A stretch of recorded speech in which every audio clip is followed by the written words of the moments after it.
Hey there, my name's Keegan. I'm going to show you how to be cute for cheap today, all right?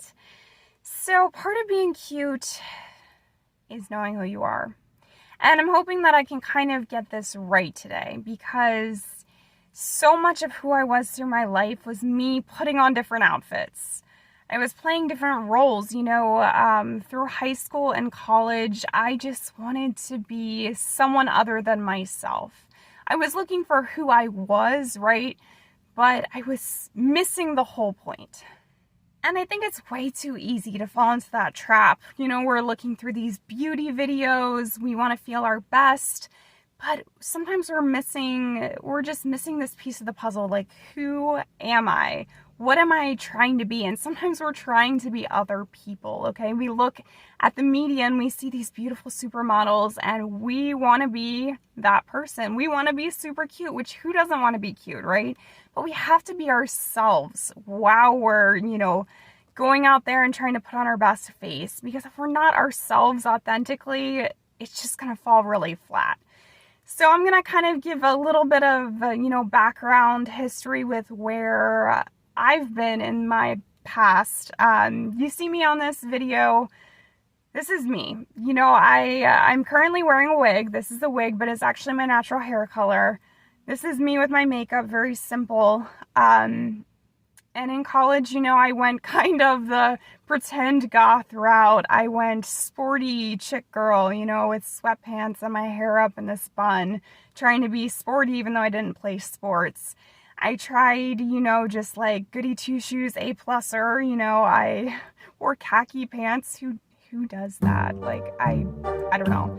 But I just wanted to be anything but myself. I wanted to try on all these different hats to see who I was, but when it came down to it, what I had to face was who I am. But I didn't want to face who I was because every time that someone would give me a compliment and say I was a certain way, you're a loyal friend, you're a really good-hearted person, you're that kind, soft-spoken person who's a really good friend and gives good advice, I would be like, ew, like, who wants to be that person? You know what I mean? I wanted to be spunky, I wanted to be fun, I wanted to be like that person who just like jumps into life both feet all the time, but I'm logical. I'm quirky and fun, but I'm a different kind of fun. I'm not the fun that's like, dangerous, rush out there fun. I'm more of a backseat funner. So the first part of recognizing who you are and embracing who you are is looking at who you are. So if you have some friends, if anybody knows you really well, you want to talk to them and just, maybe just ask them about yourself, because this sounds stupid, but you might not know who you are. Sometimes we're that detached from ourselves that we literally cannot see the person who we are. Like, I needed to really listen to those people who were telling me that I was more soft-spoken, that I was really creative, because I was putting myself in a different box. I would just look at myself in the mirror and just be like, I don't know. Like, I didn't know. I knew I wanted to be someone different. I knew I wanted to have all these traits that I saw in other people that I didn't feel were in me. But actually, if, you're talking to people about your strengths, you're going to find that a lot of the traits that you admire in other people, you also possess yourself. So the first part to getting to know yourself and really making sure your beauty is going with your true self is understanding yourself through someone else's eyes and really listening.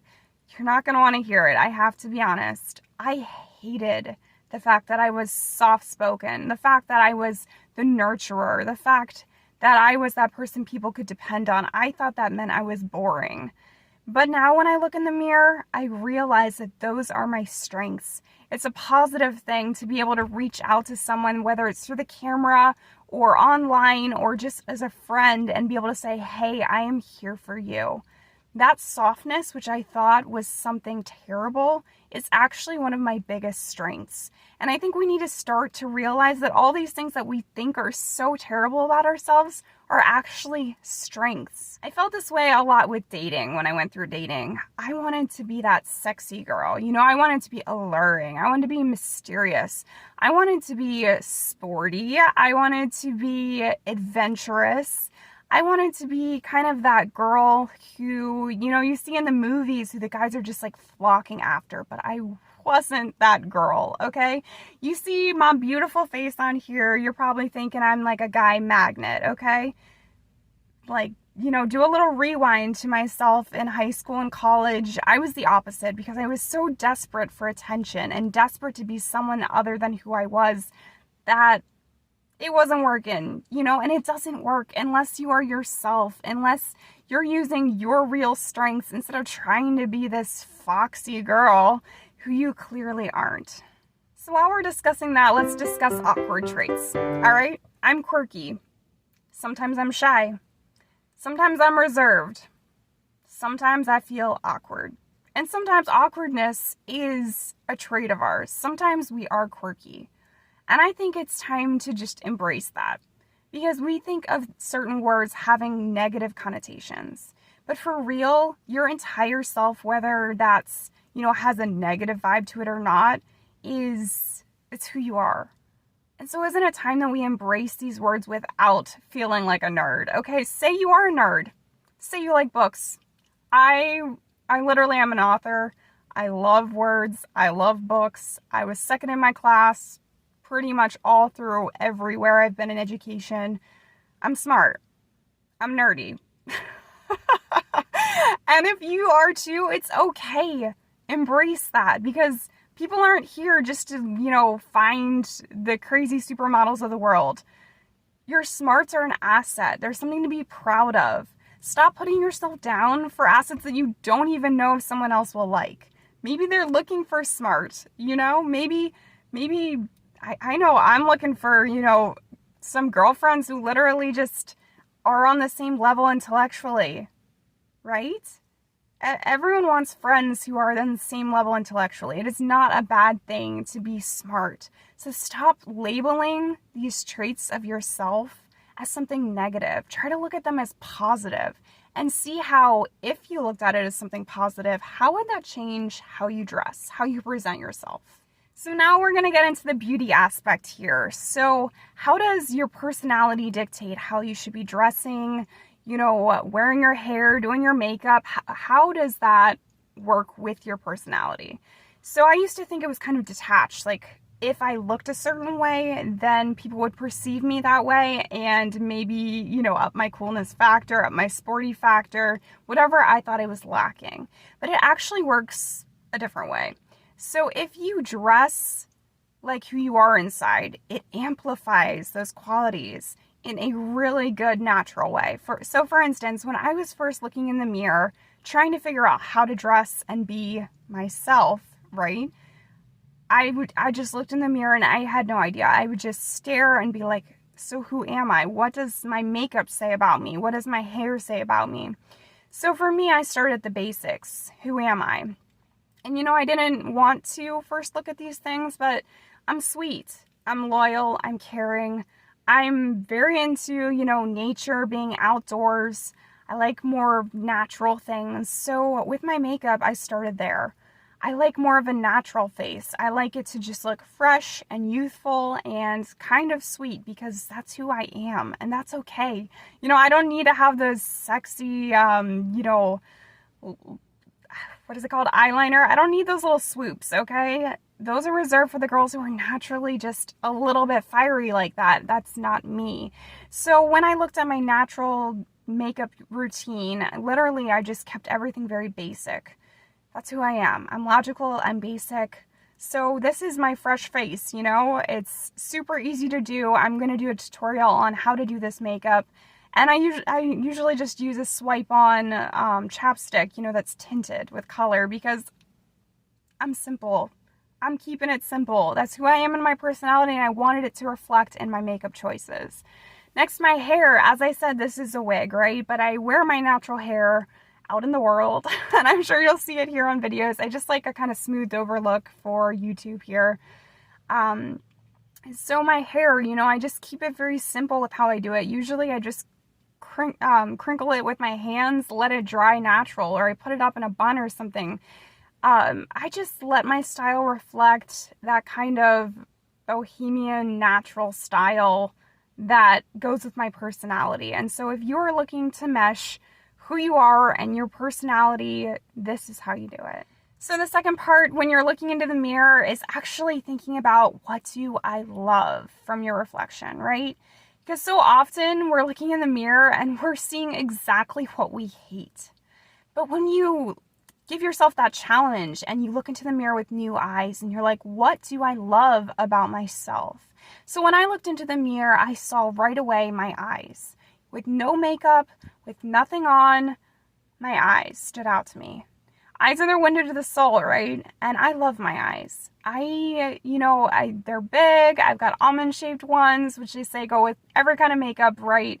So I focused in on my eyes. How do I make my eyes pop? How do I make that stand out on my face for my makeup routine?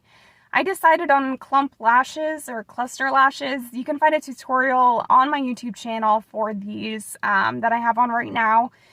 So that is how I accentuate my eyes. But you look in the mirror. What do you like? Is it your lips? Is it your eyes too? Is it the shape of your face, your hair, your neck? What really draws you in?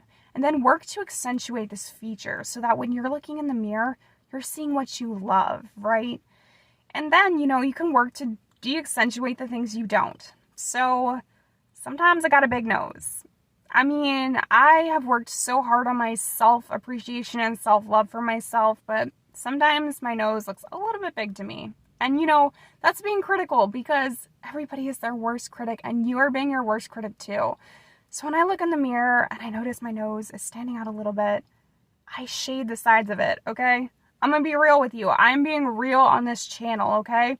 I shade my face just normally, and then I shade the sides of my nose to de-accentuate it. So when I'm looking in the mirror, I'm seeing my eyes. I'm seeing the thing I love about myself. And you can see the thing that you love about yourself too. It just takes a little bit of planning, realizing that you are not, this model that is on the TV. You need to accentuate your best features and know that those models who are on the TV, they're accentuating their best feature too. So however they're showing you to do makeup or, do your hair or whatever it is, they're upping their best feature as well. So isn't it time that you upped yours? Isn't it time that you looked in the mirror and actually saw a reflection that actually looks like your insides instead of you putting on this face, trying to please someone else, trying to please yourself, that you're not who you don't want to be. And sometimes we have to realize we are that person, and it's time we look for our strengths and realize that whatever we've been nitpicking ourselves for, like me being softer, being more emotional, this is a strength. And I bet you that some quality you're looking at yourself for, like that you think is negative, is actually a positive. So start there, friends. Start making your beauty routine and your fashion and everything else, just let it filter out to be more like you. Because I know you are hot AF, and I am planning on you conquering the world, so don't you dare give up on yourself.